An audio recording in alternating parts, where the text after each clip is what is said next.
আসসালামু আলাইকুম। আমি সৌদি আরব থেকে আপনাদেরকে এখন দেখাতে চাইতেছি যেটা এই পাহাড়টি আমি দেখাতে চাইতেছি ক্লিয়ার আকারে বা বোঝাই দিতেছি আমি সম্পূর্ণ ভিডিওর মাধ্যমে।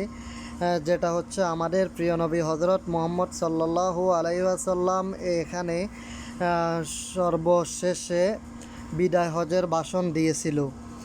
এই পাহাড়টি অনেক বড়, অনেক উঁচু, কিন্তু এই পাহাড়ের উঁচু থেকে আমাদের প্রিয় নবী হজরত মুহাম্মদ সাল্লাল্লাহু সাল্লাম এখান থেকেই সর্বশেষ বিদায় হজের ভাষণ দিয়েছিল। এই পাহাড়ের নাম জাবালে রহমত, কেউ আবার বলে রহমতের পাহাড়। এটা মক্কা থেকে পূর্ব দিকে মসজিদুল হারাম থেকে প্রায় 9 কিলোমিটার দূরে এই পাহাড় অবস্থিত।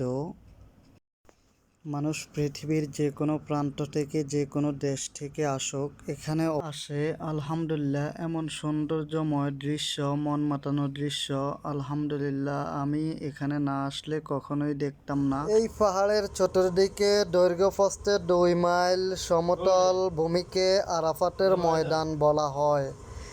এই আরাফাতের ময়দানে আসে মানুষ বড় হজ শেষে এক রাত এখানে রাত্রি যাপন করার জন্য। এখানে আসে আল্লাহর কাছে দোয়া এবং প্রার্থনা করার জন্য আসে।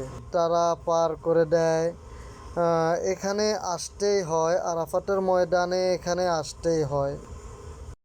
পাহাড়টি গ্রানাইটে অবস্থিত। এর উচ্চতা প্রায় 70 মিটার।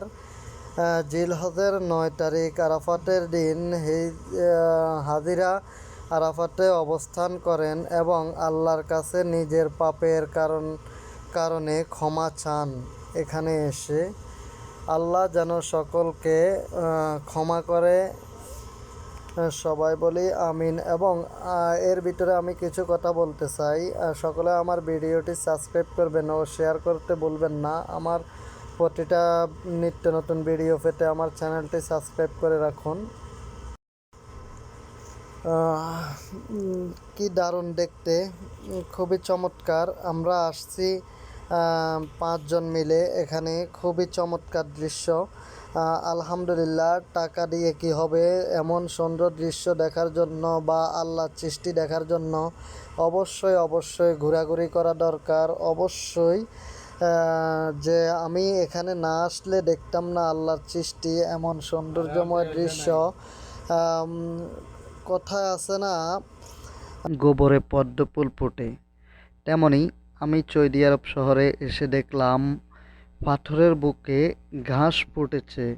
কি আল্লাহ তাআলার সৃষ্টি, এত সৌন্দর্যময় দৃশ্য, যেখানে দেখতে পেলাম 30, 35, 40 ডিগ্রি তাপমাত্রা সেলসিয়াস ছেড়ে যায়। তারপরও কিভাবে যে পাথরের উপরে ঘাস টিকে থাকে এবং এত সৌন্দর্যময় আল্লাহর সৃষ্টি, কখনো না এলে দেখতাম না এত সৌন্দর্যময় আল্লাহ তাআলার সৃষ্টি। আবারও বলে যাই, জাবালে রহমত, এটা এই পাহাড়ের নাম জাবালে রহমত। এই পাহাড়ের অনেক ইতিহাস রয়েছে, যা আমি সব বর্ণনা করতে পারবো না এবং সব বর্ণনা করে বলার সুযোগ নেই।